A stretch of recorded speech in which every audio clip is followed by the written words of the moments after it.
Yeah,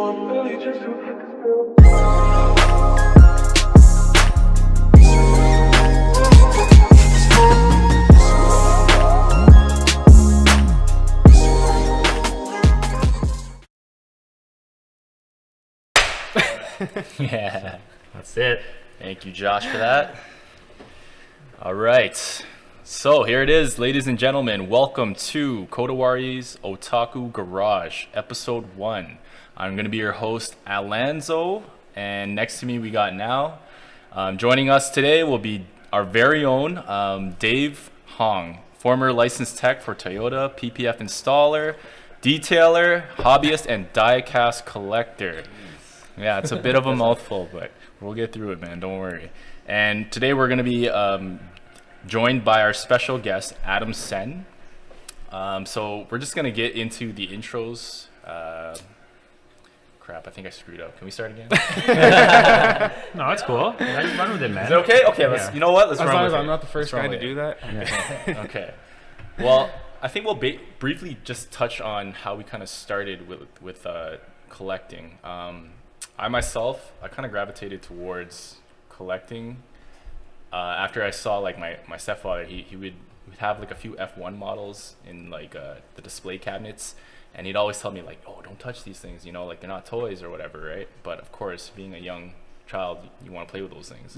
See them on TV, you know what they're capable of, and you're like, wow, that's so sweet, man. And then, you know, one thing led to another. He would be away, and then I'd pull them out and just look at them, and then, you know, take them off their bases and mess around with them and see what they're all about. And eventually he got wise to it. So at that point, I knew like I had to get my own. Like eventually one day when things were right, I'd start collecting. And I think the very first scale model car I got was probably this Aston Martin DB9 or... yeah, something along those lines. It was a Maisto model I got from Walmart. It was a 1/18 scale, and I was just so blown away by it. And this is like probably back in 96, 97 or something like that. Anyway, I checked out the model. I was like, wow, this is really detailed. It has working suspension. Like you could see like all the doors open up. And yeah, I kind of knew from that moment on, I was really getting into these things. And I just wanted to amass like a collection at some point, but you know, things happen and priorities change. But I'm glad we're doing this, and we're gonna be collecting models from here on out. And yeah, maybe I can start now. Better late than never. Yeah, let's rewind it a little bit. I know you're very eager and you jumped right into it, but like, let's talk about how this all came together. Sure. Right, like. You know, we detail here at Kodawari. We do a lot of car stuff. Like, why are we doing a podcast all on diecast cars, right? Mm-hmm. Or just collecting car models, right? So we were first introduced to Adam through Wilson. Yeah, Wilson. He was shout out to Wilson. A referral from Billy Lau. So shout outs to Billy Lau for making that connection. Right. We recently detailed Wilson's car, and through kind of talking to him and getting to know him, we found out that he was a huge diecast car collector. Right.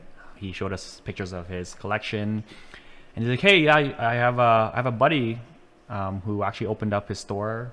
You know, he imports them and he gets them.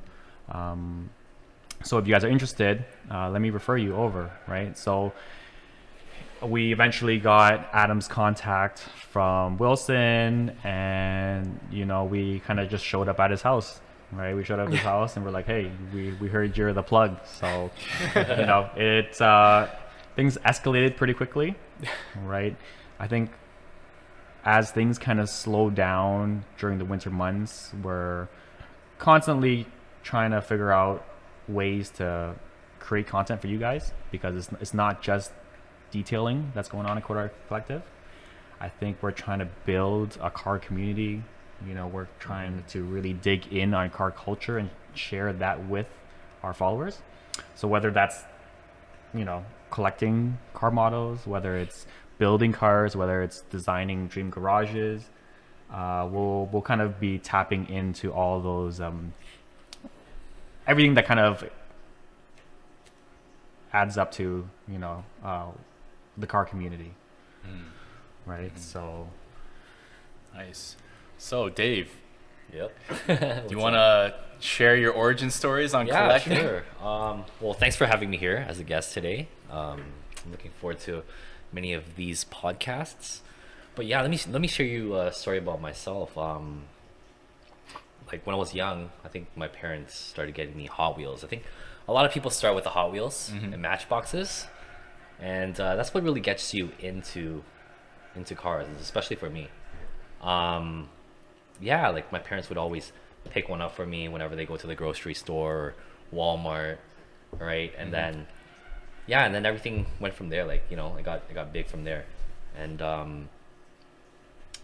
then I think when I got into real diecast cars, my first one would have to be the 911 from Barago. Nice. Yeah, I think it's a 1/18 scale. I think Yeah. everyone had that. Yeah. Or anyone who was in that era had that vehicle. Yeah. Another one I had was the F40. Okay. That's a classic. course. A classic Ferrari. yeah. That was a 1/24 scale, and then I have a couple more here and there throughout the times. But then after that, I didn't really collect bigger models because I never had the room. Right. Right. So, and then that my diecast models really stopped from there, and then throughout the years, like I think the last 4 years, that's when I got back into like collecting cars. I had a whole 1/64 scale of the initial D cars from Jada Toys, So, and that's what really brought me to collecting vehicles. And then of course I started collecting Hot Wheels and Matchboxes, as you see here, and then like then I got into these like really small scale models. I'm not sure what size they are. Yeah. I think this is like 143 or 140 something, right? I picked these up in Vietnam when I was there. Pretty cool, to find these Porsches there. And and then of course I met Adam, and then I'm beginning to collect more vehicles. Oh man, like it's getting more expensive for sure. But yeah, like I would love to start collecting 1/18 models. I think it's just general consensus now that we've met Adam. We've Yeah, it's seen like- what he it's like, has yeah. in store. I think we're all kind of heading down that path. Exactly. Slippery slope. So, Alan, when you introduced David, you forgot to mention that he's our TikTok star, right? That's right. I don't know if if you- you guys have checked out our TikTok, but if you haven't, you definitely should. I think we're at like 55K plays. 55K. So It's pretty up there. Yeah. He's a TikTok star on the rise. So, stay tuned. Yeah. We're gonna be making a lot more TikToks on just car culture. Yeah, it's fun. kind of hopefully fun. making people laugh and just having fun with that platform, right? absolutely. Sweet. But let's Adam, do you want to kind of introduce your story as to Yeah, sure. how you started with it being a car enthusiast and your journey like thus far? I think my journey started, it was like my 3rd birthday, and someone got me a 1/24 scale Mercedes SL. And for me, I was a car nut since I was a kid, like Hot Wheels, no matter what it was. I always had little ones of them. Didn't have too many, but then on the 3rd birthday, everything changed. I got that one car. It was a 1/24 scale. My parents were like, "You're not allowed opening it up. That's never happened to me before." I would always open them, play with them, all of that. They're like, "No, you have to put this on a shelf and just leave it there." It's like, that's not a toy. And I didn't completely understand it. A couple months go by. One day my parents aren't home. Take it out of the box. All of a sudden the doors are missing. Like, I don't know what happened. Some of the doors fell off. So I was like, okay. I found them again, put them back, and put it on the box. My parents didn't notice for the next little while. And then from there, I kind of got really interested into seeing how these little cars are the exact same as the real car. It wasn't like it's a toy or something like that. It has a motor. it has the spare tire, it has like all the little parts that the real car comes with. And for me, being a car guy, well, a car kid at that point, it was amazing. It was like, hey, I can't buy a car and drive it yet, but I can have a whole bunch of them that should drive but don't, right? And Right. that's where my journey kind of started. And from there, hey, I didn't get all the nice stuff. Yeah, it was like a lot of the times I would be buying stuff that I just liked. It didn't matter what it was. It was just, hey, let me go, I see something. It's a, let's say an M3. I go pick it up. They weren't that expensive when I started. This was like 20 years ago that I started collecting. They were a lot more affordable. And now they've gotten more expensive, but the quality really has gotten much, much better. The cars, if you put them up today and look at them today, they're probably not going to be as detailed as you would think. As a 3-year-old, details don't mean as much to you, right? It's just, hey, it's a car. Yeah. Yeah. But that's where my story started. I was always a car enthusiast from that point onward. Sports were never my big thing. I was always on the car side, looking at wheels, tires, looking at like different body kits, learning all of the stuff that you can do in Need for Speed or in Forza or in Gran Turismo. That's where my story started, watching Fast and Furious. Yeah, And, totally. Yeah. I can definitely relate to that. I guess that's the case for everyone. Yeah, kind of of. course. Yeah. Yeah.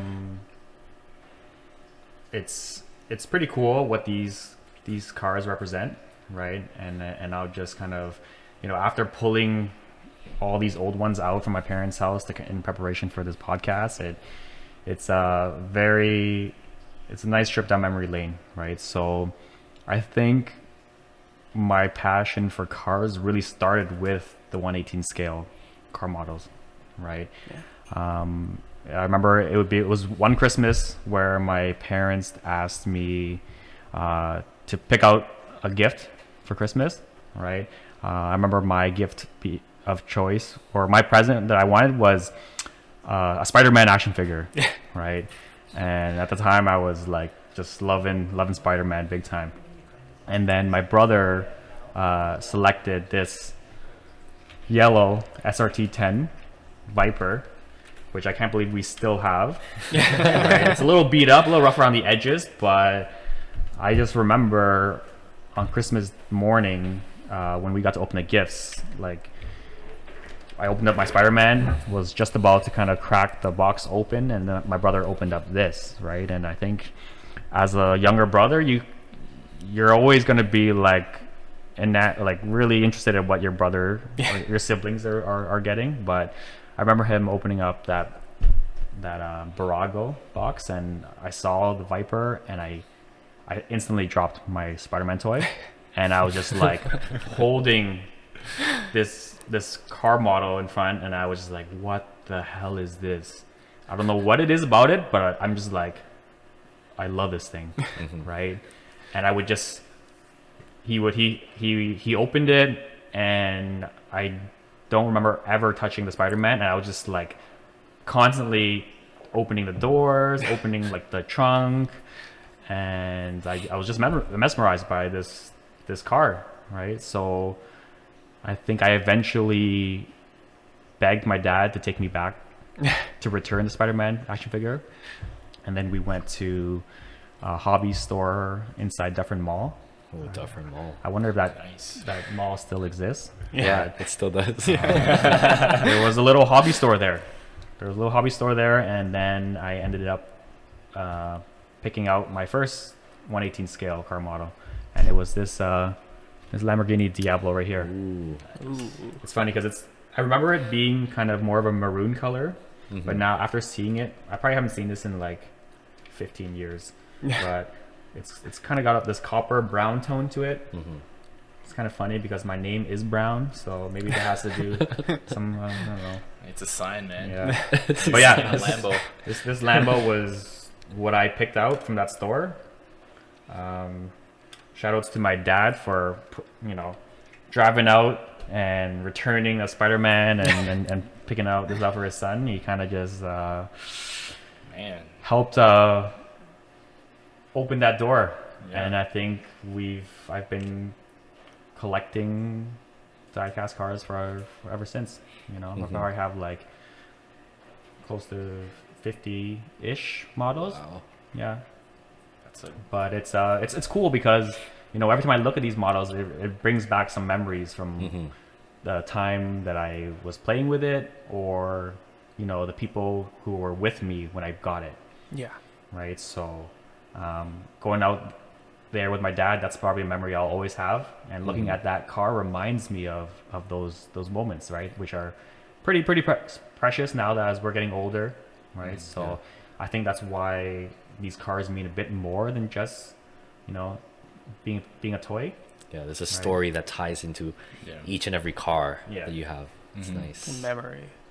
It's like some people associate like songs or music with like things that they might remember. It's like with Mhm. the scale community, it's like I remember getting this car and I remember the day and the time and you know generally just like the events that happened around Right. procuring that car, right?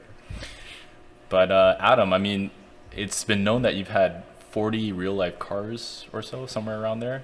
Yeah. 40 cars. Yeah, Jeez. I mean, like, would you say it's a safe bet that the scale model cars kind of motivated you to dive into the realm of like automotive? Yeah, like ever since I was in high school, I was looking at buying a car even before I had my license, right? Mhm. It was like, it's something I'm pretty sure all of us did. Like, before you even had your license, you were so excited. You were like, this is going to be my first car. I was looking Yeah. at Integras, I was looking at like old Civics, Nice. all of that stuff. And it was something that I was planning out since before I had my license. Because, hey, we grew up with cars, right? It was something that, like, especially in Canada or North America, every part of your life kind of does involve transportation, right? Everything's far. Right. So for me, it was like, okay, I'm going to have all the freedoms that come with the car.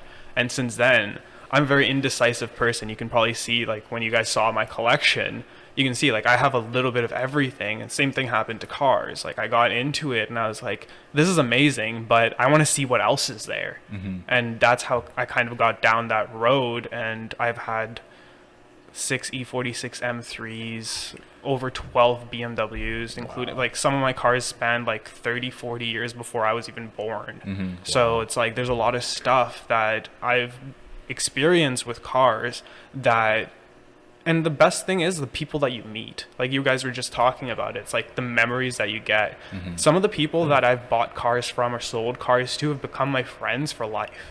And it's something Totally, that yeah, it just yeah. comes with it. It's just a Yeah. car community. It's like car culture. Everybody has a common interest, and when you get into that common interest, it's kind of like you meet someone that you've known for life but haven't known at all. It's like you guys just click. And that's kind of like something that happens with everybody. When I met you guys, it was like, hey, I might have not have known you guys for the last 20 years, but it felt like I did. Because That's for the so last cool. 20 years, we've had the same interests and hobbies. Right. Yeah. Cars, man, they just Yeah. do something, right? Yeah. Bring people together. And shout out to Wilson for bringing us together. So, like, I gotta ask, man, like, how do you go about deciding what models, like, to bring in?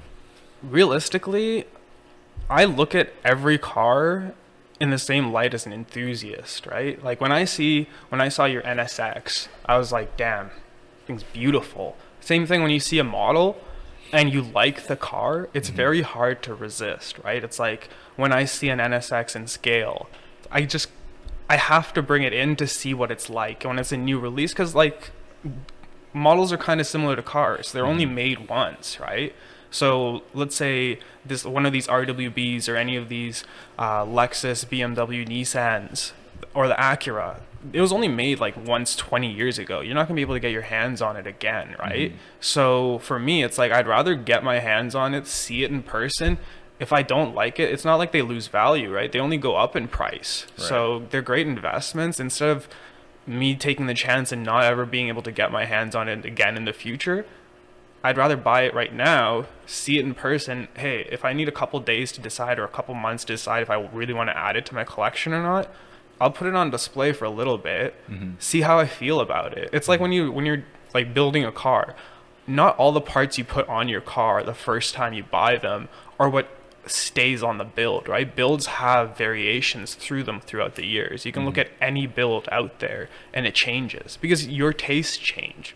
Same thing with your collection. You'll buy stuff that you might love today 20 years from now or 10 years from now, your taste might change a little, or it might not be something that you want to keep in your collection anymore. It's always changing and always evolving. Totally. Yeah, Yeah. No, I get it, man.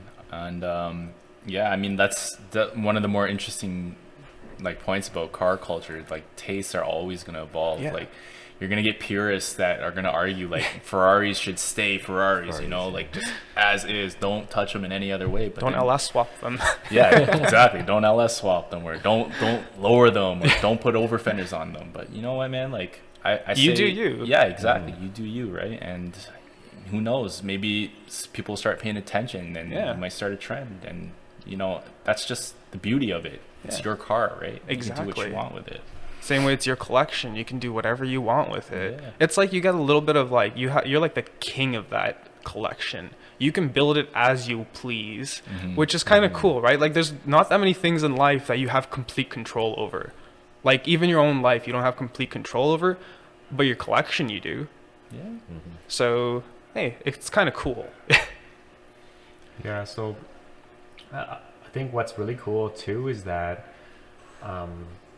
there's so many different sizes Yeah. for these models, and at so many different price points. So depending on where you are at in life and your budget, you can start really small and work your way up Speaking of your to you know, all the bigger ones, right? The more expensive ones, right? So what would you recommend for someone maybe who hasn't started collecting yet but would want to get into and you know, Yeah. building up collection? So realistically, I would say if you're starting off, kind of don't start buying before you make a list of the top 10 cars that you'd want in scale. Look at those cars. Often the cars that you're going to find aren't going to be available today. Some of them might be like, for me, it was the E46 M3. I've owned a couple of them. Procuring a model of it was extremely difficult. Not that many people made them at the time that I was looking. So when I was looking, it was like either I have to pay $400 to $600 for a car in 1/18 scale, or I wait. And that's what I had to do. I had to wait because I was like, okay, I'm not going to spend $600 on a car on eBay. I'd rather wait and see when it pops up locally. It's a lot of patience that goes into collecting unless you have the deep wallets. I didn't have the deep wallets as a kid, right? I was like, okay, I'm going to wait till one guy's selling it for like $100 and I'd save up that $100 and buy the car. Each of the scales nowadays have evolved so much. Back when I started collecting, 1/64, which is like the Hot Wheels size, never came in a better quality than Hot Wheels. It was seen as a toy. But if you look nowadays, like the RWB up there, it's a little RWB, but when you look at the details, it's all there. The seat belts are there. The license plates are there. The paint is great. The wheels are great. You can actually collect in 1/64 scale, and they're like $30, $35. You can even go lower than that. There's like stuff for $20. And every single one of them are things that you can be proud of collecting. With Hot Wheels, it's great. Like, it's very budget friendly. If you want to go down that road and that's what you can afford and that's what you like, then go with that. Like, there's no shame in collecting what you like, right? Like I said, you're the king of that collection. You build it how you'd want. You can go and build a collection of just 112s. It's going to be expensive. They range anywhere from $300 and up. Higher end ones go for over $1,000. Wow. It's hard to collect that. So go for whatever fits your budget as well as what you like. You're better off buying what you like and buying few of them rather than buying what you don't like and having a ton of them, right? That's true. Now, when you're going in to get like these models, do you ever have like in the back of your head like the resale adage to it? It's like, you know, it's a limited run. You know, if I get it for this now, if I don't really like it, You can always sell it flip for more right? later. Like, I studied finance and I did my MBA. I looked at investing into a lot of different things.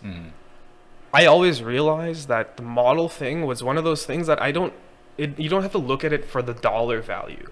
Whatever you do buy, as long as you have somewhat good taste, you're going to be okay with it. Like, there's very few items apart from the low end side of things that will lose value. Anything on this table right now that, like, your own collections, I don't see anything here that today is worth less than it was when it was new. Not a single thing. Even the Lego Technic sets, when they come out and they're new, they're a lot less than they are today. Because once they're out of production, you can't get them anymore. It's like a real car. The prices only go up as the demand goes up, the prices go up as the supply goes down. When something gets into my collection, I'm not usually looking to sell it at all times, right? So the person who might be looking for that car would either have to buy it from me or another collector who has it in their own collection is not looking to sell. If I go up to any person today and it's a car that they're driving and building, do you think they're going to let it go for cheap? No, Probably right? not, no. It's going to be pretty expensive. So Totally. the same thing applies to models. They're great investments, and I paid for my whole schooling, my undergrad and MBA, through what I had made off of buying and selling little cars as a kid. So there's a ton of money in them, but at the same time, I never looked at it like the money thing. A lot of stuff in my collection has gone up tenfold, and I'm never going to sell it. Because it's when I sell it, I don't have it anymore, right? Yeah. So my collection is incomplete. So you can look at it either way. You can look at it like you can make a ton of money and enjoy them, great. Or you can look at it like you don't care about the money that's there because it's something that you've built and you take pride in. Right. Like when you build a car, often people keep their car for life, regardless of what it is, because they put all their blood, sweat, and tears into it. Same Yes. thing goes into collecting. If you're spending 5, 6, 7 hours looking for a car, searching for it, waiting 6 months to find it at the right price, at the right place, it's a lot of effort that's gone into it. That effort is the story that we were talking about behind every single car here. And that story makes it worth so much more than just the money part, that if you look at it like an investment, they're great, but if you look at it just like an investment, you miss a lot more to it that's there. True. Yeah. So in terms of pricing, right? Yeah. Are brands really important? Like, Yeah. is there any brands that you gravitate towards? There's a when you're lot choosing? of brands. Yeah. Like realistically, if you're looking at the different scales, there's brands that are at the very top of the market in that scale and at the very bottom of the market. You kind of have to pick and choose what you like. There's two main differences in between most of these brands. Either they're made of resin, which is like a composite, and then you have the ones that are made of diecast, which is metal.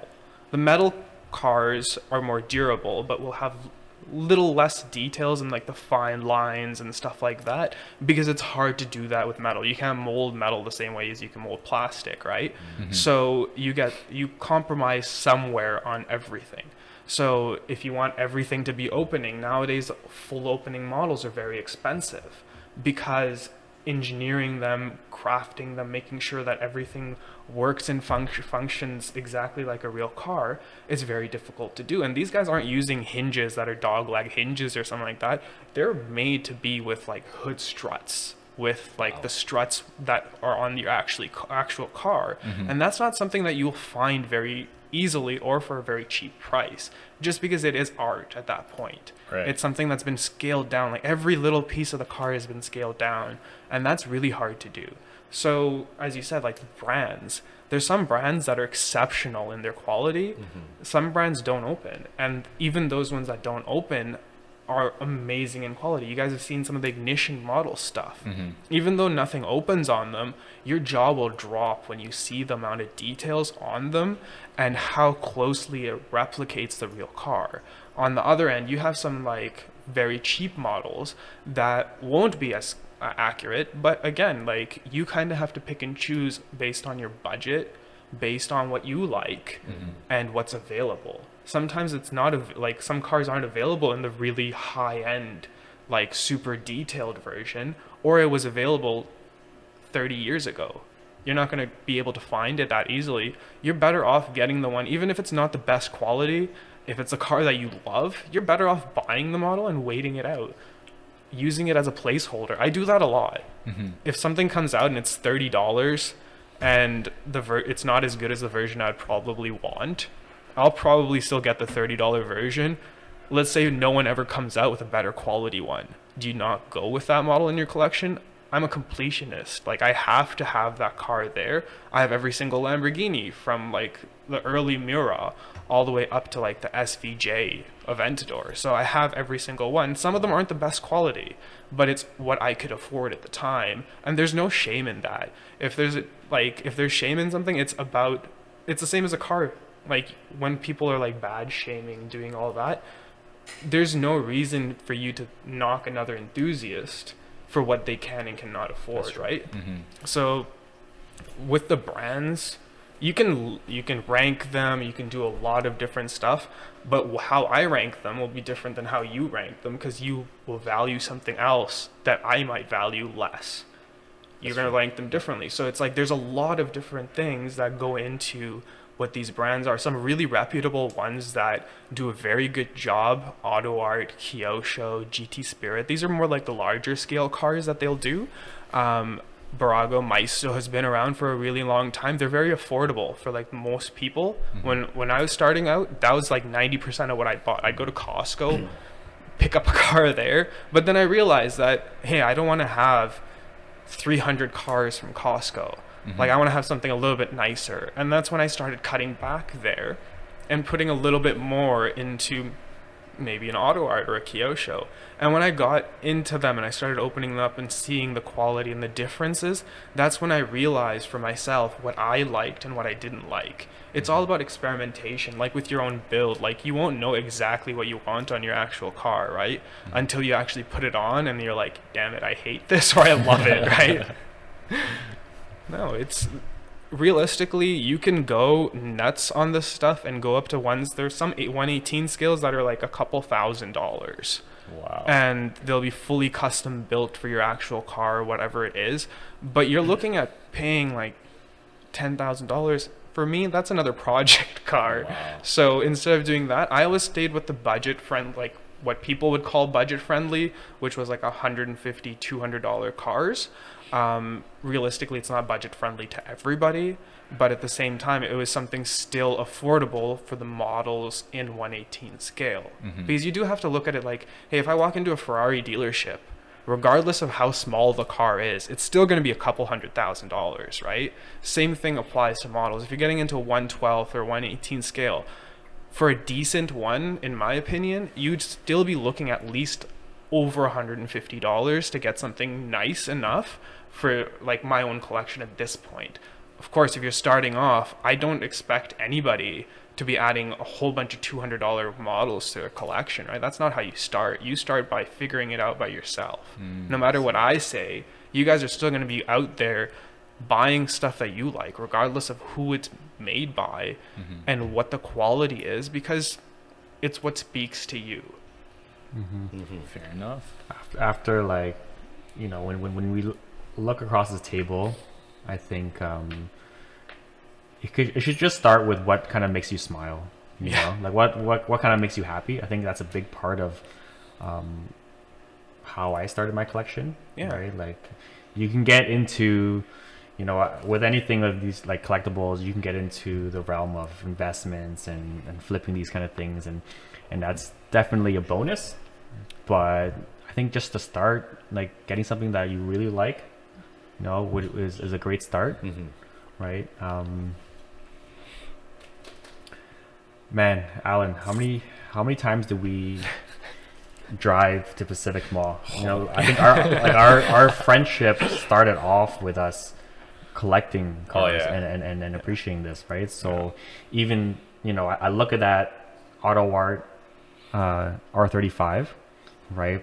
That was, it brings me right back to when that car was released, and we were just like gushing over it. We're like, oh my god, this thing is sick. I can't believe Nissan came out with this R35, and it was just like smashing cars at the Nürburgring. And every time we drove up to Markham, we were like, our eyes would be peeled to see one in person, right? So then that's why I had to get it, right? There's so many that, you know, brings back memories. So any notable ones that kind of yeah, man, for sure. There was that, oh man, back then I was driving like a 1.8T Jetta, and against like, you know, all odds, going on the 401 at like rush hour traffic. I was just like, I had an impulse. I was like, yo, dude, let's go check out that hobby store at P Mall. Chiga. Yeah, I think that was the one. Ken. Yeah, downstairs, right? Yeah. In that corner, right next to that bubble tea spot. Yeah. But yeah, anyway, like we said, yeah, let's go do it. So we hopped in the car, we booked it over there. It took like 2 hours or something, and then I remember seeing like this black M3 GTR. I originally wanted the one with the livery on it, and they only had the black one in stock. So I said, you know what, let's just grab it. And yeah, after getting that model, I was just like floored by the details. Like the auto arts back then to us were like the epitome of like scale models.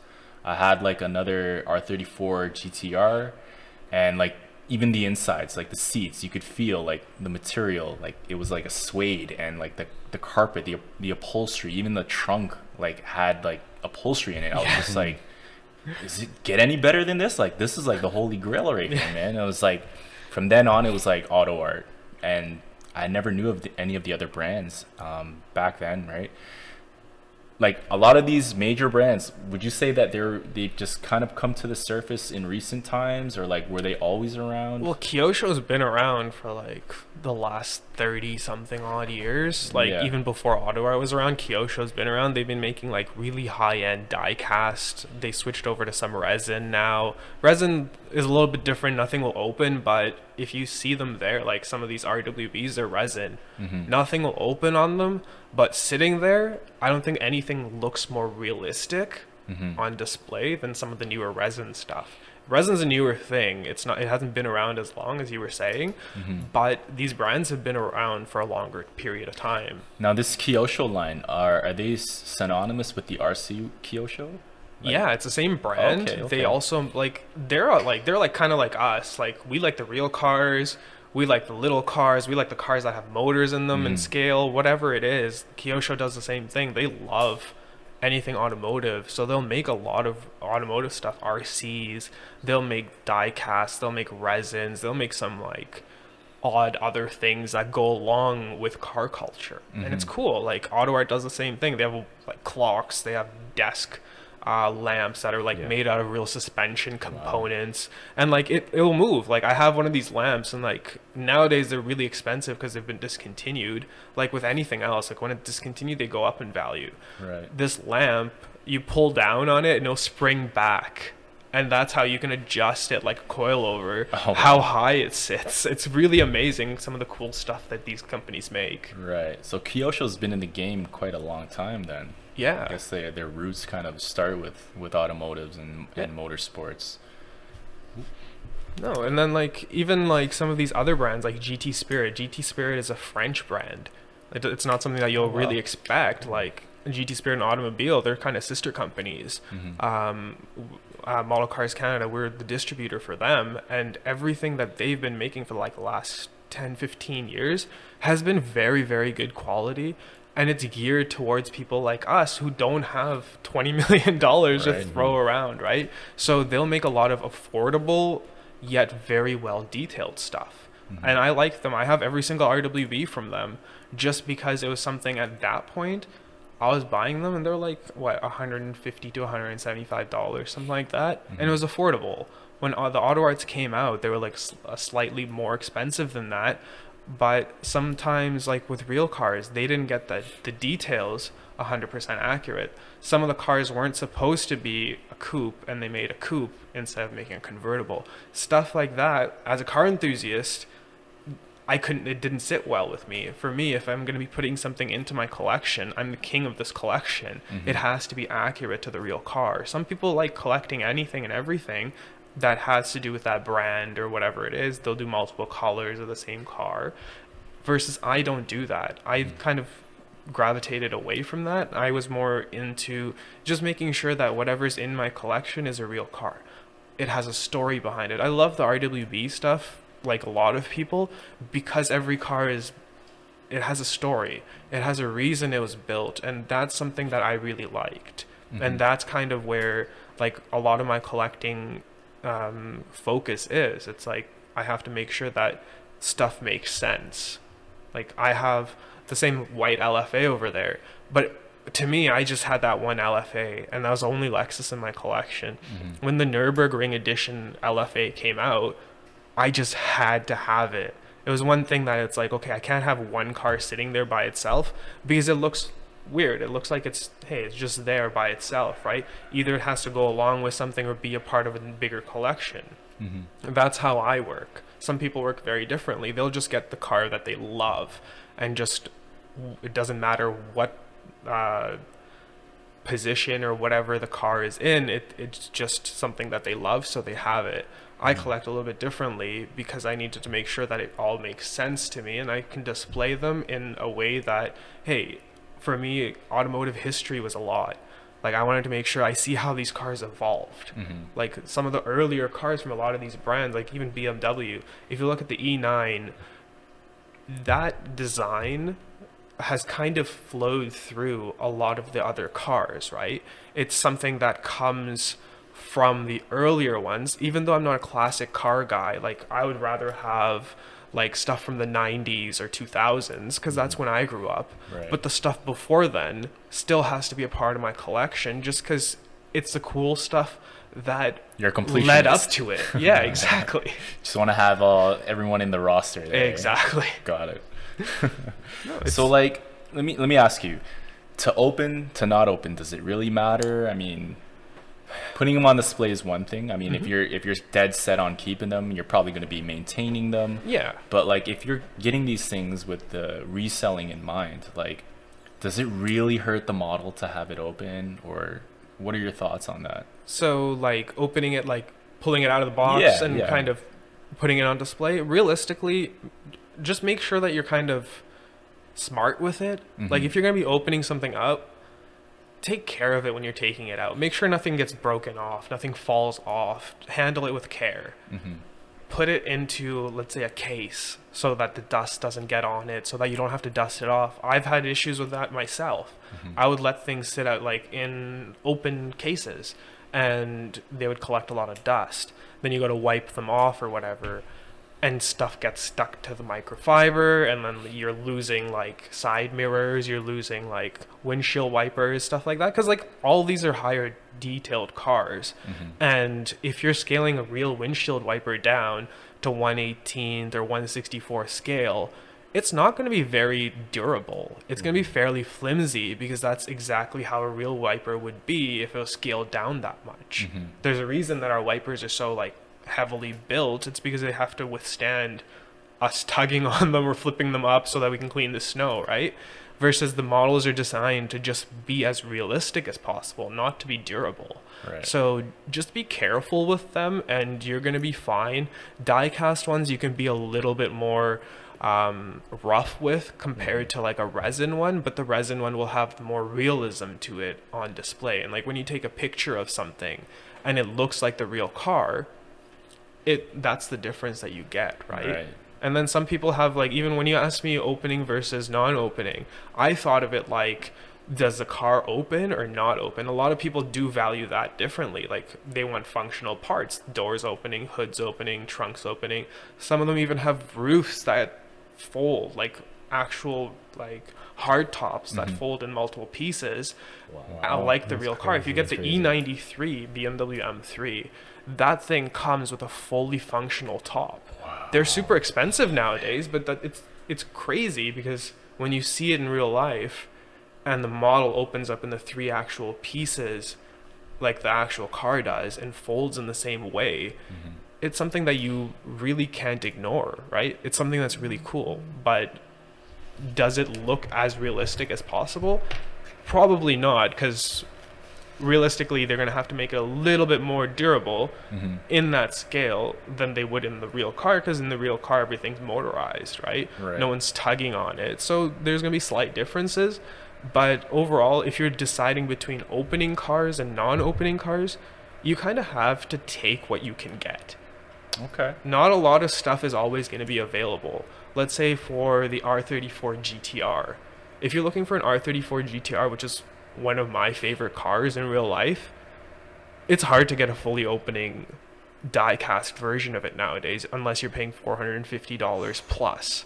And for me, I display 99% of my cars closed. So for me, it didn't make that big of a difference. Yeah, the RB26 with the turbo would be really sick to see, but I'd rather have the car in my collection at an affordable price of like maybe $150, $200 versus paying 2.5 times that to get something that opens that I'll never open again, right? Right. So suffice to say, the pricing, like, is there a blue book value? Like, do people consult like a, I don't know, like a database for the prices, or how did the prices change? For the most part, it's very hard to gauge.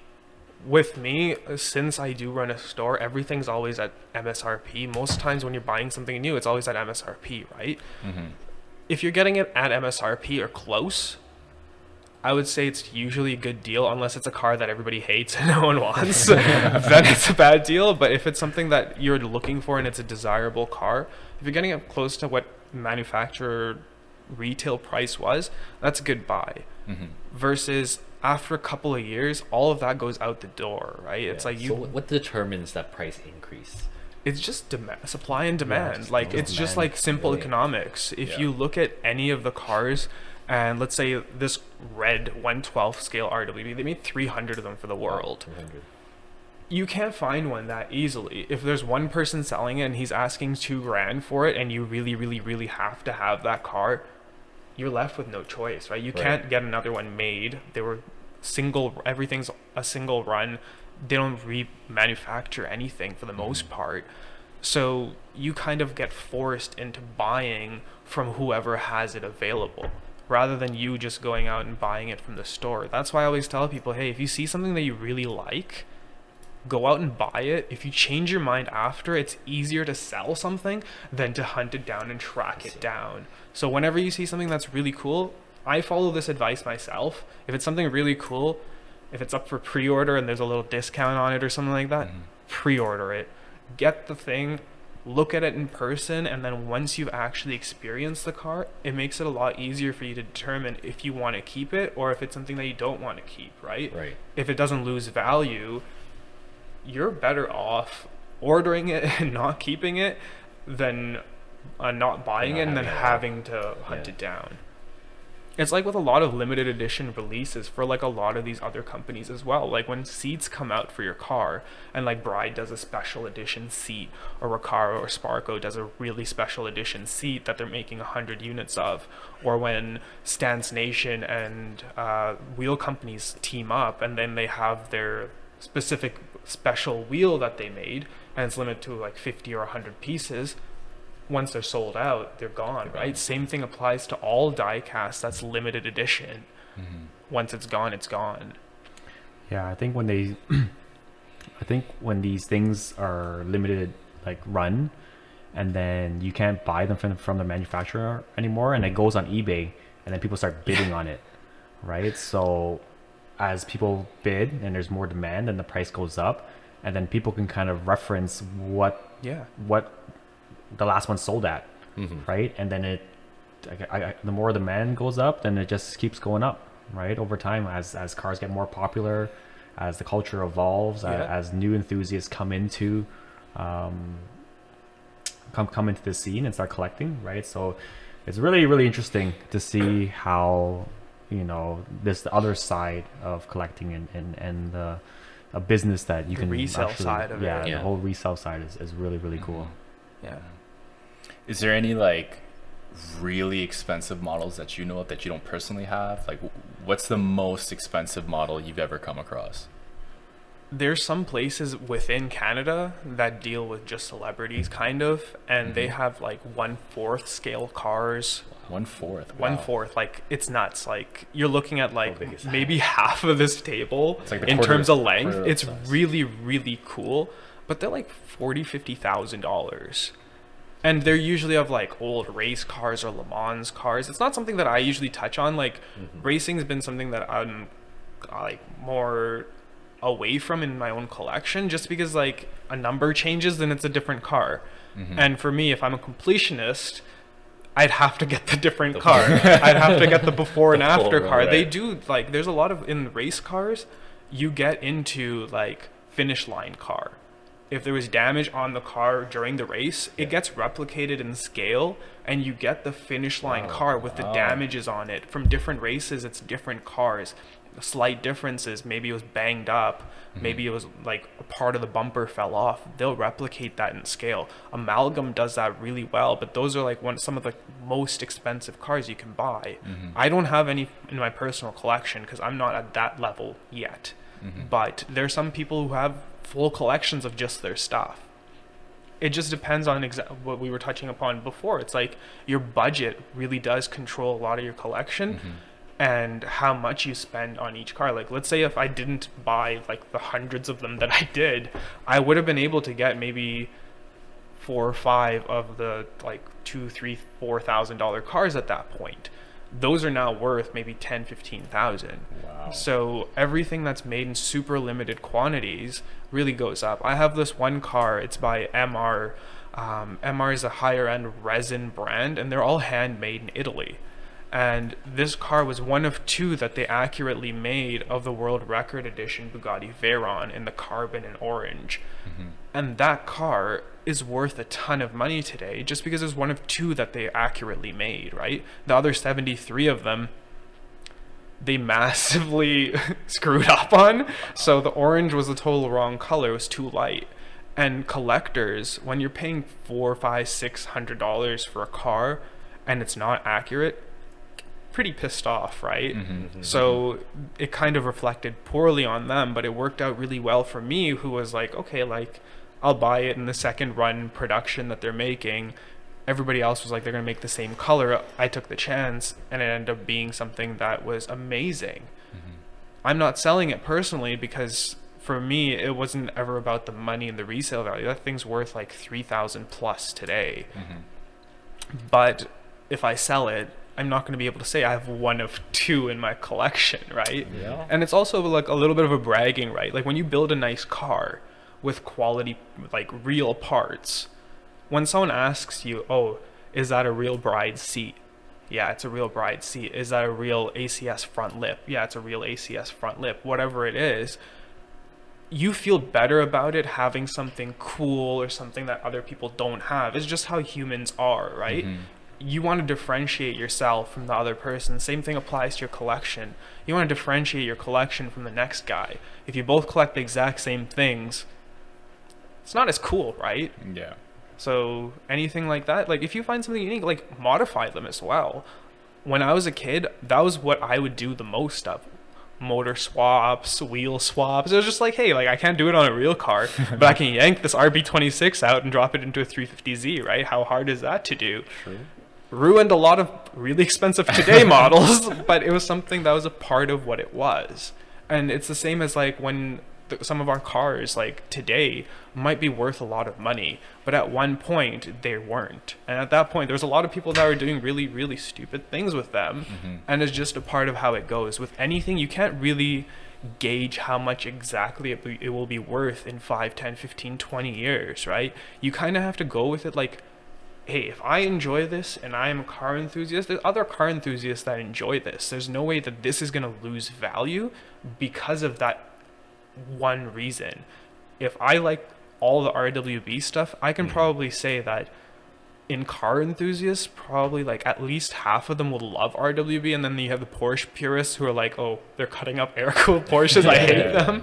So as long as you're in like one of those 2 boats, and let's say you collect RWBs, I don't see them losing value, because as time progresses, they get harder and harder to find. But RWB still keeps getting more and more popular. The models that came out earlier are now harder to find as demand keeps growing, right? So if you look at it like simple economics, like the LFA is one of the best sounding cars I've ever heard. Like if you've ever experienced sitting in an LFA or just hearing one and hearing it rev, it's beautiful. It's like a symphony. That's why like Yamaha kind of helped them. Like I think it was Yamaha, right? That helped them. Yes. Yeah. So when they helped them do that, like the car might not be the fastest car or the most influential car, but it is an engineering marvel. That's the reason I have it.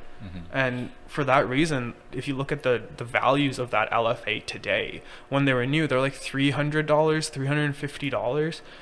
I get offers of over $1,000 for my white LFA every 2 weeks. It's nuts. But I don't sell it because when it's gone, I don't have one for myself, right? So it's like it's a balancing act too. Like you can get rich off of models, but at the same time, if you get rich and you don't have the ones that you like, did you really get rich, right? Yeah. Do any other brands make the LFA or just the Auto Art? There was a resin one made. I don't know if it was Pico or Frontier. One of those two brands made it. It was very, very nice, but they made, like, let's say Auto Art made 5,000 of them. The other guys made like 300 to 500 of them, so they're even More harder to get and rarer. Yeah. I know you mentioned that you didn't really collect a lot of like the motorsports diecast.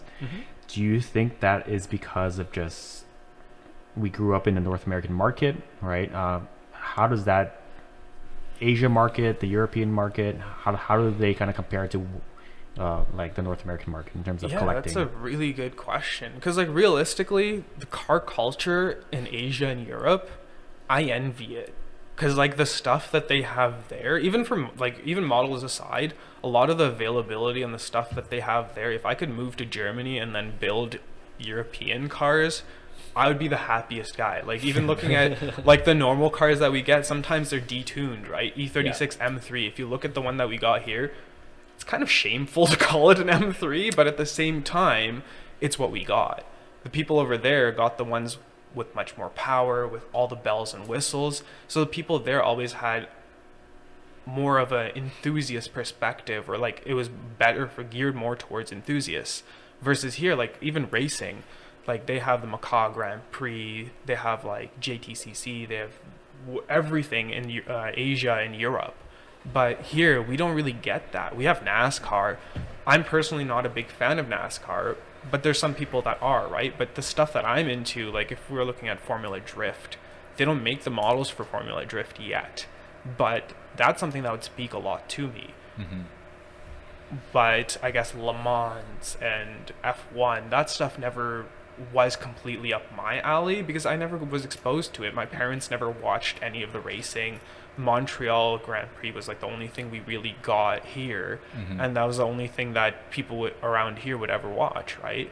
People watch everything, but it's like it's a lot of the US market or Canadian market compared to Asia and Europe. It's just there's a lot of differences. Yeah, there's just not enough, not a lot of history over in North American market. Yeah. Right. Ford versus Ferrari. Would you say that it's more of like a lifestyle over there, like just being a car enthusiast? Yeah. Like, it's not just your dad loves cars and he has a car, but like at these motorsports events, it's families going out together. Yeah. It's like a whole. They're not seen as criminals there for liking cars. I think that's the biggest thing that we have here. We have like the cops are always against enthusiasts. Like regardless of how responsible you are, how like polite and how well you treat everybody, follow all the rules, just because your car is modified or whatever it is, we're just frowned upon. I kind of didn't like that myself, and that's kind of why I used to do more of like the modified stuff in my collection. It's because it's frowned upon in like where we live, right? In Canada, it's kind of like the cops are out to get you. The person might be doing $180 in a stock Civic. As soon as you have an exhaust, rims, and a little bit of a lowering kit on there, if you're doing 110, you're gonna get booked, right? Yeah. So it's just how we've all been kind of forced to not be enthusiasts here. It's like it's frowned upon, and that's something that really bothered me. So we'll take a break. It's been a little bit. We've reached the 1 hour mark, so it's a good time to use the washroom, get a train.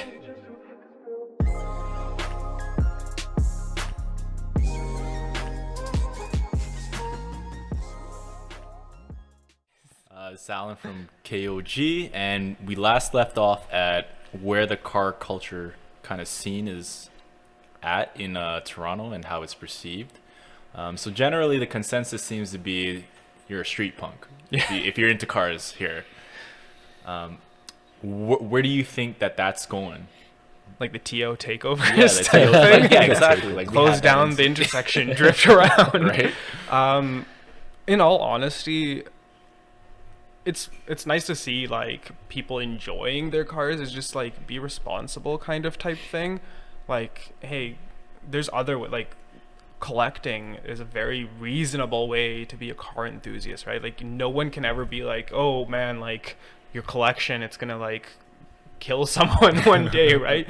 But you drifting around in an intersection, it's more dangerous, right? So like realistically, car enthusiasts, there's like a huge spectrum of stuff we do, stuff we like, stuff that speaks to us. And a very small portion of it is the stuff that's actually harmful for others. Like most of what we do is to stand around and talk about our cars and talk with people that we know like cars, right? It's mostly like a community, and that community has like a lot of different aspects to it. It's the general public kind of sees it like what they see on the news, right? Closing down intersections, doing 250 kilometers an hour down the highway during rush hour, weaving in and out of traffic.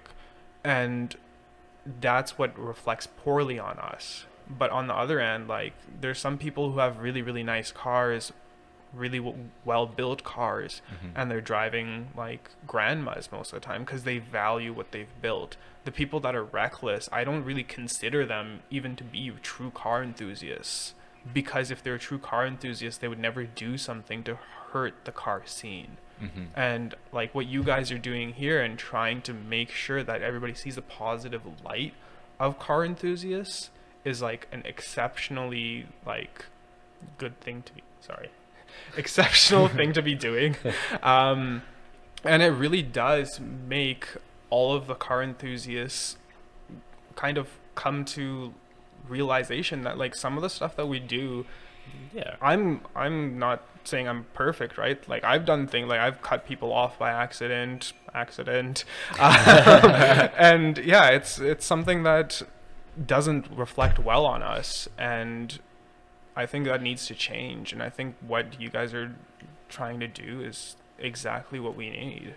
I think you guys can speak more about it and get more to what you guys are trying to get everybody to see. Yeah.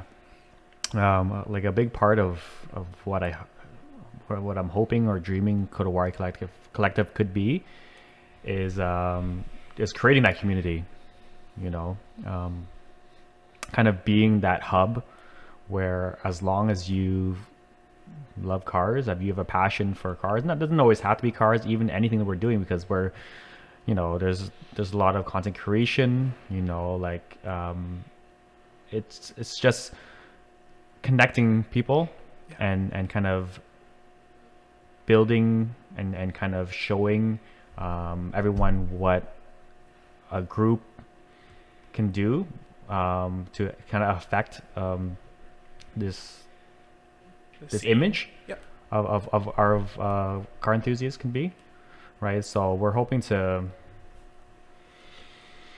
you know, whether it's collecting cars or models, whether it's you know, building cars, whether it's, you know, and anything surrounding that, we're hoping to shed and share our knowledge and share our experiences and share our story to help kind of build that community, right? Yeah. Basically show the good side of it, right? Like I know we get a bad rap here in Toronto with the whole cars scene, but you know, you meet a lot of great people, right? And a lot of like-minded people that are very enthusiastic about these cars. And it's not about like the speed, it's not about the ego, it's about the love of the machine and the appreciation of ingenuity, right? Yeah. That's the way I see cars. That's what I love about cars. Just how did a team conceptualize putting pretty much your controlled explosions inside a metal cylinder or a block to propel you forward? That's amazing. Like that's human ingenuity right there. Right? What's that? And make it look stylish. And make it look stylish, right? That's the reason I love cars. And you know, just collecting these little scale models is one way that I show my love for cars. You know, So yeah, we definitely want to, shed some light on the car scene and car culture and show people that, it's not all about, drifting and making a big mess and a big scene and who's got the bigger balls at the end of the day, right? So yeah, that's one of the things that stand out to us, and one of the, I guess, stories we're trying to create for ourselves here, and kind of bring people in that are interested in hearing about our story and learning about car culture. You could be someone that's just getting into it. You could be a long time like grease monkey, car head, whatever it is. If you're tuning in, we appreciate it, and yeah, it's only gonna go up from here. So back on track, I gotta ask you. I know you have a huge collection. Is there one car, real life car, that you would, give up your collection for, and it can't exceed the value of your collection? That's hard because like the value of my collection differs every day. Okay, it's like the stock market, I yeah, guess. it's like the stock market. But realistically, hey, one car that I would trade my whole collection for would have to be a 993 Porsche, like a C4S.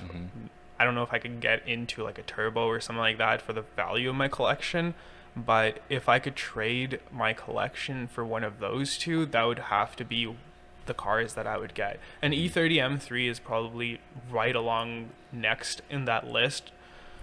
People are gonna probably be like, "Oh yeah, you didn't pick a Supra." Like, what? No, like the Supra is an amazing car. There's a lot of other cars that'd be contending for that list, but like everybody else, there's a different car that's at the top of my list, right? And that's one of those cars that's at the top because the beauty of that car and the simplicity of it is what always spoke a lot to me. And I have an E46 M3, and even that, like, a lot of people say it's a beautiful driver's car, everything. I would probably trade my one of two E46 M3s for a Porsche, just because it's always been like a childhood dream of mine. And at one point, even if I don't trade my collection for one, I do want to have a P car, because it's something that everybody like kind of works up to, right? It's like I would feel like I've made it to a position in life where I'm happy with myself when I have one of those P cars. But realistically, they're taking off so much in value that I don't think even my collection is going to come up to that. And you do have a big collection of P cars here, and they're all RWBs. But I also noticed that you have a BMW right in front of you. Can you tell us about a story about why you have that in front of you instead of all these Porsches? Often, like, one of the biggest requests that I get is for people to have their own custom car of their whatever car they have made. It's a very tall order because sometimes like if you want to build, let's say a 993, they're a little bit more popular, so they're still available all the time. But if you want to build a scale replica of your car and you want the best model of it, you're gonna have to find like an Auto Art or something like that, and they were made like 15-20 years ago. Finding the base model, modifying it, getting all the colors right, getting whatever stands or whatever else you have done is a really tall order, because that original car might have been $200 when it came out 15 years ago. You have to buy it for $600 today, take it apart, and modifying something on a small scale is very, very difficult. You will have stuff that might break, and if it's a $600 car and you're modifying it and something breaks, you have to buy another one. That's a huge like step backwards, right? And sometimes these cars you can't even find another one. So this car is actually my own build of my personal car. So my personal car is a silver gray metallic E46 M3 with a Laguna Seca blue interior. It's one of two that they ever made in that color combo. And for me, it was like, hey, like, I'm probably never going to come across this car again if I sell it. So that's why it's still in my collection. I've had it. It's probably one of the cars I've owned for the longest period of time. Having 40 cars, you can't realistically have them for too long, right? So this car has been with me for like the last 3 or 4 years, and I've always made sure to get like nice parts for it. And then when I had the chance, I took 2 different Kyosho models apart They were fairly expensive. Like I Yeah. paid $450 for the base model, and for the second parts car, Yeah. like in real cars, you have parts cars. Models, same thing applies. The parts car was slightly dinged up, and that thing cost me like another like $200. Yeah. And I took them apart, ordered some parts, and then threw it all together to Oh, so have you a actually replica. replicated Yeah, it's an this actual replica model of, my car. your car. Wow, that's Yeah. amazing. So like like I tell people, like, you don't have to be a collector that collects every single car. Like I have all the M3s. You don't have to have all the M3s. If you like just one, you can go build that exact car that you love. It might cost you a little bit of money, but hey, if you're an enthusiast, let's be honest here. We don't reason how we spend our money. Like when I'm buying tires, I'm not thinking about like how long the tires are gonna last me. I'm like, dude, like, I'm gonna be able to corner so much faster, Exactly. right? It's like it's not something that you reason with. It's something that you just do because you're passionate. Yes. Same thing applies to the models. Like if you're passionate about cars, there's no way that you won't be able to be passionate about the models, because it's just a car. It's just in a different size, right? So everything transfers over from models to cars very easily. Like my car has a AC, like an authentic AC Schnitzer front lip, and I wasn't able to get that in scale.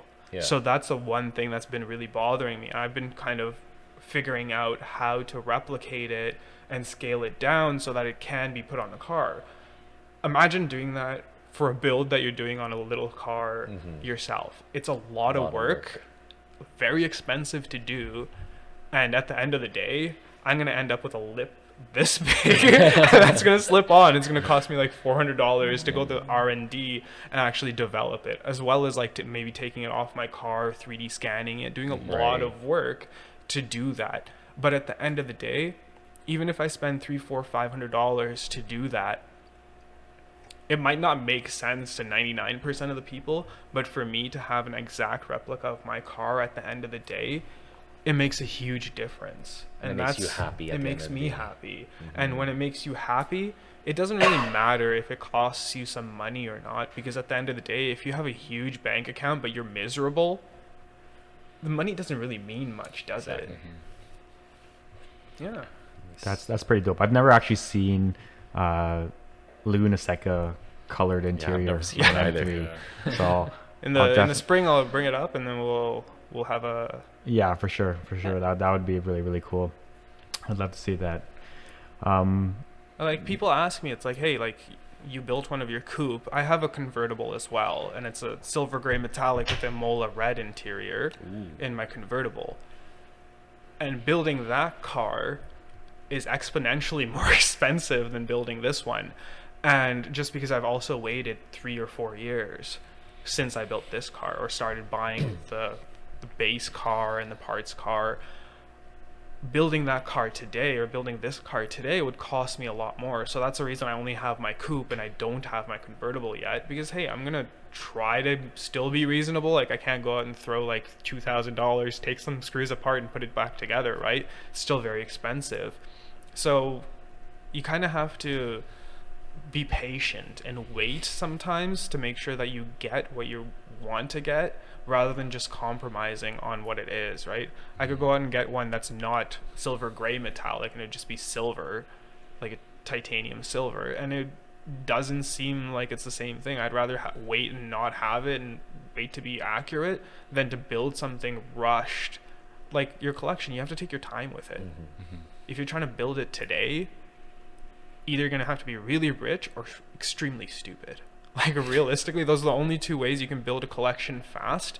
Is you're either going to be overpaying for everything, or you're going to spend like a lot of money, and you have to have that money in order to do it, right? So sometimes people don't have to care, and other people are like me. Like you have to wait. You kind of have to like budget, take your time with it. And that's one of the things I learned from diecast. It's to take your time and budget, compromise in some places so that you get other things. I didn't have the income. I was working at McDonald's in high school. I didn't have the income to buy everything. So it's like either I would have to buy the one I like, and get rid of something else. Like, let's say I wouldn't buy that extra McFlurry or something after work every day. I'd get rid of something in order to budget and make sure that I can buy the cars that I like. It's the same as when you're building a car. Like, you eat ramen noodles for 3 years so that you have the parts for your car, right? No, but it's everything that applies to real cars applies to diecast, and that's why it came so naturally to me. And even the real cars came so naturally because I understood it from the base concepts that apply to both, or almost everything that car enthusiasts will go through. Like the prints that we have behind us, some of these prints you can't find anymore. If you're going to go hunt them down, you're going to be paying a pretty penny for some of them. And instead of going out and doing that, you can either wait, find it yourself, find someone who might be willing to let it go, negotiate with them. It's the same as buying a car. You see a nice car parked on someone's driveway, I don't think anybody here can tell me that they didn't actually go and knock on someone's door at one point or another when they saw a car they really liked, right? Same thing applies to, like, you see a picture of someone's collection and there's a car in there that you just have to have. You PM them, it's like, yo, dude, like, would you sell that car? Like, it's the same thing. It works everywhere in car enthusiasts. And when you're an enthusiast, it's not that hard to talk to another enthusiast, right? You understand the cars already. You understand how everything works. You understand which model it is. So it's literally taking your existing knowledge and just applying it in a different area. So it comes very naturally. Totally. Do you know of any aftermarket manufacturers out there that make parts for like 164, 118, so on and so forth? Yeah. There's a lot of them popping up, especially with like 3D printing becoming so popular and easy and, well, cheaper now. You get people that are making body kits, lip kits, Liberty Walk kits, wheels, tires. You can get T37s, you can get RPF1s, you can get NTO3s, you can get all the wheels in scale. It might not be 100% accurate because some guy is scaling it down and 3D printing it, but it's evolving really fast, especially with like how stringent our laws are getting around like actual cars, and like they're trying to get rid of all of the emissions and make everything go like electric. When things go electric and we can't have gas powered cars, I still think I'll still have all of my collection of the gas powered cars. You can't tell me to get rid of them, right? So regardless if there's cars out there running or not, I'm still going to have all of my memories of all of my favorite cars for the rest of my life, and that alone is worth every single penny to me. That's true. Truer words never spoken, man. So Dave, now that you've kind of, we've opened this Pandora's box here at KodaCast Collective. Yeah. What are you gravitating towards when it comes to picking out cars? I know you're a big fan of the RWBs. Yeah. Like, where do you see your kind of collection going, and like, what's your favorite thing about car culture in general? So for me, I've always been collecting Hot Wheels, so I like that size, the 164. But what's really eye-catching to me is like the 143 scale. It's a bit bigger, but it also is not too big in a sense where it takes up a lot of space. So that's what I'm gravitating towards more. But I would love to have a big piece, like a 112 or a 1/8 scale one day. Just to have it on my coffee table, as a centerpiece. I believe that is like a great conversation starter. And in terms of car culture, man, like ever since I started working at KodaWari, like it made me that much more passionate, because not only are we like detailing cars, but we're able to do stuff like this, review diecast cars, go to different different shops and just seeing how they run the business. Just car culture in general is crazy here. Like being able to be a part of this, it's amazing. And for anyone who wants to experience this, like definitely come by the shop. Sure. Yeah, things are a little tricky right now, but yeah, for sure. But that's the beauty with content creation. We can kind of share with everyone through our videos, through our social media platforms, what we're doing here, right? Yeah, Making this a exactly. lifestyle, right? I think a bit of our mission statement is trying to create a life or a business around our passion, which is cars. Yeah. Right. And whether that means we're detailing cars, whether that means we're, retailing diecast models, making content, whatever it is, we're just trying to create a life that is kind of around our passion, right? So I think that's becoming more and more available and accepted nowadays, right? You don't have to just go the route that our parents have always kind of encouraged us to do, going to college and getting a 9-to-5 office job. Nowadays you can actually, whether it's collecting Smurf action figures or designing cakes or cars, if you want to put the work in, you can build a life around that. So that's what we're trying to do here at Koda Collective, and hopefully we can inspire other people to do the same, right? Totally. So we're nearing the tail end of our podcast here, safe to say. I just have a few closing questions I wanted to ask you, Adam. Is there anything else you collect besides scale models? Not scale models. Like, do real cars count? Like, no, like could be anything. Like, let's see here. Like, I don't know, lapel pins, for example, or like coins. there's a lot of stuff out there that's really interesting, and like the lapel pins, like they go hand in hand with like RWBs or any car culture stuff. I haven't gone down that slippery slope yet, but I probably will be soon. I try not to get everything and anything, just because like I have like 800 118 scale cars, so it's kind of nuts anyways to figure out where to put them and stuff like that. That's my own collection. That's not even stuff for sale. You can put them here if you want. we got a lot of room here. We will keep them nice and warm and toasty for you. So just putting that out there. Yeah. But like realistically, like when you guys have the collection here, like I'm really excited to see it, because like I said, everybody does their collection differently, right? And like seeing like how enthusiastic you guys are and how much you guys actually like cars, I'm excited to see how your collection develops.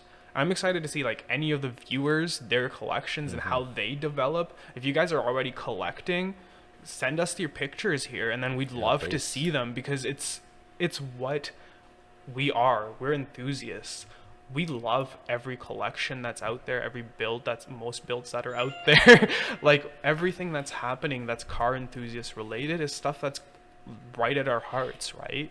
So realistically, that's exactly how we are. Everybody here, like I came in here and I wasn't familiar with any of you guys, and the warmth, the like overwhelming amount of support and enthusiasm you guys have really speaks volumes to what the atmosphere here is. Thanks, and man. That's why when you were saying like people, like you were saying people should come out and experience what you guys have created, it's something that me, like having come out here and experienced it, I can say for certain there are very, very, very few places, not even just in Canada, around the world, that are doing the same kind of car enthusiast related stuff that you guys are.